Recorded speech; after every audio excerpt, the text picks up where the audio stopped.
Hello guys, welcome back to our channel. This is your Priyanka. To be frank, మీకు ఒక విషయాన్ని చెప్పాలనుకుంటున్నాను. పెద్ద యూట్యూబర్స్ అందరూ కూడా ఒక రహస్యాన్ని దాచుతారు కదా, అది ఇప్పుడు మీతో షేర్ చేసుకుంటా. 20,000 రూపాయల బడ్జెట్లోనే మీకు ఒక గేమింగ్ ఫోన్ కావాలనుకున్నా, ఒక కెమెరా ఫోన్ కావాలనుకున్నా అది ఆశ అవుతుంది. లేదు, నాకు 20,000 రూపాయల బడ్జెట్లోనే అన్ని మంచి ఉన్న ఆల్రౌండర్ మొబైల్ కావాలనుకోవడం అత్యాశ అవుతుంది. అతిగా ఆవేశపడే ఆడది, అతిగా ఆశపడే మొగాడు బాగుపడ్డట్టు చరిత్రలోనే లేదు. యాక్చువల్లీ డైలాగ్ వేరే ఉంటుంది, కానీ మన సిచ్యువేషన్ తగ్గట్టుగా ఇక్కడ మార్చి చెప్తున్నా. 20,000 రూపాయల బడ్జెట్ లోనే ఒక ఆల్రౌండర్ మొబైల్ కావాలనుకోవడం మీ అత్యాశ అవుతుంది, అలాగే ఈ జన్మలో తీరందవుతుంది. ఇందుకు ఏమిటి అనే విషయాన్ని లాస్ట్ లో చెప్తాను, కానీ ముందైతే ఈ వీడియో కంపారిజన్ అయితే స్టార్ట్ చేద్దాం.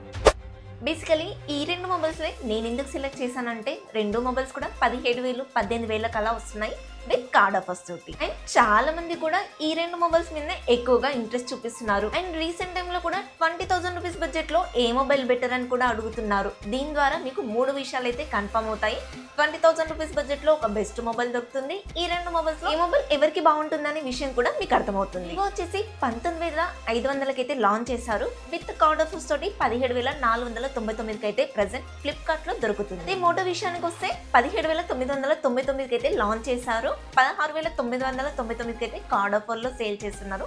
ఇది కూడా సేమ్ ఫ్లిప్కార్ట్ లోనే దొరుకుతుంది. ఈ రెండు మొబైల్స్ కూడా బేస్ వేరియంట్ 8/128GB నుంచి స్టార్ట్ అవుతున్నాయి. డిజైన్ ఇంకా బిల్డ్ క్వాలిటీ చూసుకున్నట్లయితే వివోలో వచ్చేసి ఫ్రంట్ క్వాడ్ కర్వ్ డిస్ప్లే ఉంటుంది. అది కూడా స్కాట్ ఆల్ఫా ప్రొటెక్షన్ అయితే వాడారు. బ్యాక్ సైడ్ అయితే ప్లాస్టిక్ ఉంటుంది. 2 కలర్స్ వేరియంట్ లో అయితే కనిపిస్తుంది. ఇంకా 2 కలర్స్ వచ్చేసి ఐకులో చూడొచ్చు. మోటోలో వచ్చేసి ఫ్రంట్ ఫ్లాట్ డిస్ప్లే ఉంటుంది. అది కూడా గొరిల్లా గ్లాస్ 7A ప్రొటెక్షన్ తో వస్తుంది. బ్యాక్ సైడ్ వచ్చేసి వేగన్ లెదర్ ఉంటుంది. 3 కలర్స్ వేరియంట్ లో కనిపిస్తుంది. ఇక ఈ రెండు మొబైల్స్ సంబంధించిన సిమిలారిటీ విషయానికి వస్తే, ప్లాస్టిక్ ఫ్రేమ్ తో వస్తాయి, in display finger print censor తో వస్తాయి, డ్యూయల్ స్పీకర్స్ ఉంటాయి, IP68 69 వాటర్ రేటింగ్ తో వస్తాయి. మిలిటరీ గ్రేడ్ 18H సర్టిఫికేషన్ కూడా రెండిట్లోనూ ఉంటాయి. మోటోలో మాత్రం అడిషనల్ గా డాల్బీ అట్మాస్ సపోర్ట్ చేస్తుంది. వివోలో అయితే ఇది మిస్ అవుతుంది. ఈ రెండు మొబైల్స్ లోనూ NFC సపోర్ట్ లేదు, IR బ్లాస్టర్ కూడా లేదు. కాకపోతే ఈ రెండు మొబైల్స్ కూడా USB 2.0 Type C టెక్నాలజీతో వస్తాయి. వివో వచ్చేసి 7.39mm థిక్నెస్ తో 183 గ్రామ్స్ వెయిట్ మాత్రమే ఉంటుంది. మోటో వచ్చేసి 8.6mm థిక్నెస్ తో 198 గ్రామ్స్ వెయిట్ అయితే ఉంటుంది. బిల్డ్ క్వాలిటీ విషయంలో మాత్రం ఇద్దరు కూడా ఈక్వల్ గా ఉన్నారు.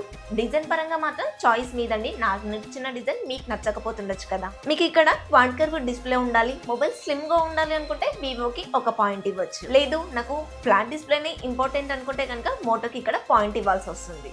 డిస్ప్లేస్ విషయానికి వస్తే మోటోలో వచ్చేసి 6.67 ఇంచెస్ ఫ్లాట్ POLED డిస్ప్లే అయితే ఉంటుంది.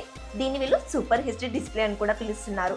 1.5K రిజల్యూషన్ ఉంటుంది. 4500 పీక్ బ్రైట్నెస్ అయితే కలిగి ఉంటుంది. వివోలో వచ్చేసి 6.77 inches quad curved AMOLED display 1800 peak brightness కలిగి ఉంటుంది. దీంట్లో వచ్చేసి ఫుల్ హెచ్డి ప్యానల్ అయితే వాడారు. ఈ రెండు మొబైల్స్ డిస్ప్లే సిమిలారిటీ విషయానికి వస్తే 120Hz రిఫ్రెష్ రేట్ సపోర్ట్ చేస్తాయి, HDR10+ సపోర్ట్ చేస్తాయి, 1 బిలియన్ కలర్స్ ప్రొడ్యూస్ చేస్తాయి, అంటే 10 బిట్ ప్యానల్స్ ఉంటాయి.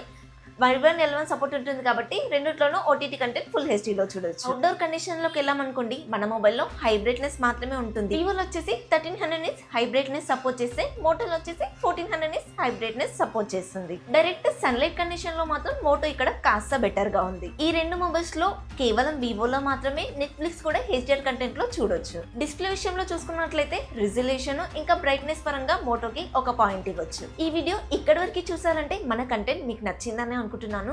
ప్రతి ఇంపార్టెంట్ టాపిక్ మీద మన ఛానల్ నుంచి ఒక వీడియో ఖచ్చితంగా వస్తుంది. ఇన్ఫర్మేషన్ నచ్చితే కనుక తప్పకుండా మన ఛానల్ ని సబ్స్క్రైబ్ చేసుకోండి. ఎందుకంటే మెజారిటీ మెంబర్స్ మన ఛానల్ ని సబ్స్క్రైబ్ చేసుకోకుండానే చూస్తున్నారు కాబట్టి. ప్రాసెసర్ విషయానికి వస్తే రెండిట్లోనూ సిమిలర్ గానే చెప్పాల్సి వస్తుంది. రెండిట్లోనూ Dimensity 7400 ప్రాసెసర్, అది కూడా 2.6 GHz క్లాకింగ్ స్పీడ్ ఉంటుంది. రెండిట్లోనూ LPDDR4X RAM, UFS 2.2 memory technology ఉంటాయి. రెండిట్లోనూ Android 15 తోనే రన్ అవుతాయి. డిఫరెన్స్ ఏంటి మరి అంటే UAE ఇంకా అప్డేట్స్. వివోలో వచ్చేసి 2+ years అప్డేట్స్ ఇస్తే, మోటోలో మాత్రం నాకు నచ్చింది ఇదే అండి. 1+ years అప్డేట్స్ మాత్రమే ప్రామిస్ చేస్తున్నారు. ఆ 1 year కూడా ఎందుకు ఇచ్చారండి? Android 16 తోనే ఇచ్చుంటే సరిపోయేది కదా. ఆ 1 year కూడా మీకు సేవ్ అయ్యేది. ఈ రెండు మొబైల్స్ యొక్క ప్రాసెసర్ సేమ్ కాబట్టి AnTuTu స్కోర్ కూడా సేమ్ ఉంటాయి. దాదాపు 6,50,000 పైనే స్కోర్ చేయగలుగుతాయి. ఈ రెండు మొబైల్స్ కూడా BGMI గేమ్ ని 90 FPS వరకు కూడా హ్యాండిల్ చేయగలుగుతాయి. కానీ ప్రెసెంట్ వచ్చేసి 60 FPS వరకు మాత్రమే రన్ అవుతున్నాయి. వివోలో వచ్చేసి అడిషనల్ గా గేమ్ మోడ్ కూడా ఉంటుంది కాబట్టి పర్ఫార్మెన్స్ పరంగా వివోకి ఒక పాయింట్ ఇస్తాను. ఇదైతే అప్డేట్స్ కూడా కలిపి చెప్తున్నానండి. ఇకపోతే UI విషయానికి వస్తే, వివోలో వచ్చేసి ఫన్ టచ్ OS తో వస్తే, మోటోలో వచ్చేసి హాలో UI తో వస్తుంది. మళ్ళీ ఇక్కడ చెప్పాల్సి వస్తుంది అనిపిస్తుందండి. అప్డేట్స్ పరంగా ఫ్యూచర్స్ పరంగా వివో ఇక్కడ బెటర్ గా ఉంటాయి. క్లీన్ ఆండ్రాయిడ్ ఓఎస్ ఎక్స్పీరియన్స్ మాత్రం మోటోలో కనిపిస్తుంది. మీరు ఎవరికైనా కాల్ చేసినప్పుడు రికార్డ్ బటన్ నొక్కితే కనుక this call has been recorded అనే విషయాన్ని వివోలో అయితే చెప్పదు, మోటోలో అయితే వాళ్ళకి చెప్తుంది.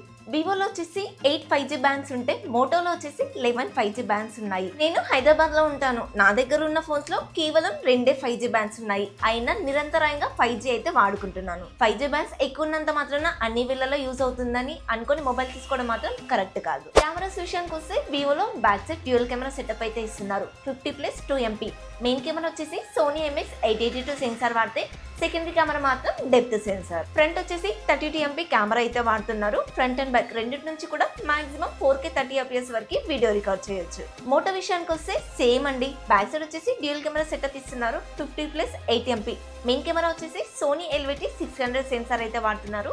Secondary camera 8 MP ultra wide ఇంకా మ్యాక్రోగా కూడా యూజ్ అవుతుంది. ఫ్రంట్ వచ్చేసి 32 MP ఇస్తున్నారు. ఫ్రంట్ అండ్ బ్యాక్ రెండింటి నుంచి కూడా మాక్సిమం 4K 30 fps వరకు వీడియో రికార్డ్ చేస్తుంది. రెండు మొబైల్స్ కూడా OIS కి సపోర్ట్ చేస్తాయి.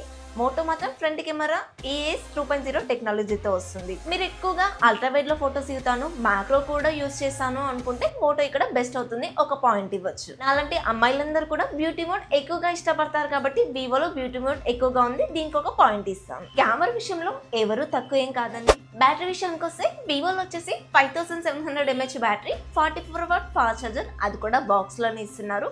బ్యాటరీ ఫుల్ అవడానికి 1 hour 20 minutes టైం అయితే తీసుకుంటుంది. నార్మల్ యూజర్స్ అయితే ఈజీగా 1 day వాడేసుకోవచ్చు. మోటోలో వచ్చేసి 6720 mAh battery, 33W fast charger అయితే సపోర్ట్ చేస్తుంది. ఇది కూడా బాక్స్ లోనే ఇస్తున్నారు. బ్యాటరీ ఫుల్ అవడానికి ఈజీగా 1 hour 20 minutes టైం అయితే తీసుకుంటుంది. నార్మల్ యూజర్స్ అయితే ఈజీగా 1 day కన్నా ఎక్కువగానే వాడేసుకోవచ్చు. ఇదైతే 0% నుంచి కాదండి, 20% నుంచి 100% వరకు, అది కూడా టెస్ట్ రిపోర్ట్ ద్వారా చెప్తున్నాను. బ్యాటరీ పరంగా చూసుకున్నట్లయితే మోటోకి ఇక్కడ క్లియర్ పాయింట్ వెళ్తుంది. ఫైనల్ గా ఈ రెండు మొబైల్స్ లో ఏ మొబైల్ ఎవరికి సెట్ అవుతుంది అనే విషయానికి వస్తే మోటోలో పాజిటివ్స్ వచ్చేసి ఫ్లాట్ డిస్ప్లే, అది కూడా ఎక్కువ బ్రైట్నెస్ ఉంటుంది. డమ్మీ డెప్త్ సెన్సార్ కాకుండా 8 MP అల్ట్రా వైడ్ ఉంటుంది. పెద్ద బ్యాటరీ సైజ్ ఉంటుంది. నెగిటివ్ వచ్చేసి 1 year అప్డేట్ మాత్రమే ఇస్తున్నారు. అప్డేట్స్ తో నాకు ప్రాబ్లం లేదు అనుకుంటే మోటో ఇక్కడ మీకు ఆప్షన్ అవుతుంది. వివోలో పాజిటివ్స్ చూసుకున్నట్లయితే quad curve display, slim design, మంచి కెమెరాస్, ఎక్కువ అప్డేట్స్ అయితే ఉంటాయి. నెగిటివ్ వచ్చేసి మీకు మెయిన్ కెమెరా తప్ప బ్యాక్ సైడ్ ఇంకో కెమెరా ఉండదు. వివోలో ఉన్న పాజిటివ్ పాయింట్స్ అన్ని మీ రిక్వైర్మెంట్స్ ని టిక్ చేస్తూ ఉంటే cameras only front and back మాత్రమే వాడతాను, మిగతా కెమెరాస్ తోటి నాకు సంబంధం లేదు అనుకుంటే వివో ఇక్కడ మీకు బెస్ట్ చూస్ అవుతుంది. ఈ రెండు మొబైల్స్ నెగిటివ్ గా కాదు కానీ కొందరి రిక్వైర్మెంట్స్ కి తగ్గట్టుగా మొబైల్ అయితే డిజైన్ చేశారనుకోవచ్చు. వీడియో ద్వారా మీకు ఒక క్లారిటీ వచ్చిందని అనుకుంటున్నాను. మీ రిక్వైర్మెంట్స్ కి తగ్గట్టుగా ఈ రెండు మొబైల్స్ లో ఒక మొబైల్ ని చూస్ చేసుకోవచ్చు. ఓకే ఫ్రెండ్స్, ఇది ఇవాల్టి మన వీడియో. ఈ వీడియో అయితే మీకు నచ్చిందని అనుకుంటున్నాను. నచ్చితే తెలుసు కదా, ప్లీజ్ ఒక లైక్ చేయండి. మన ఛానల్ ని కొత్తగా చూసినా కూడా అండ్ సబ్స్క్రైబ్ చేయకుండా చూస్తున్నా కూడా ప్లీజ్ మన ఛానల్ ని సబ్స్క్రైబ్ చేసుకోండి. నెక్స్ట్ వీడియోలో మళ్ళీ కలుద్దాం. Until then bye by.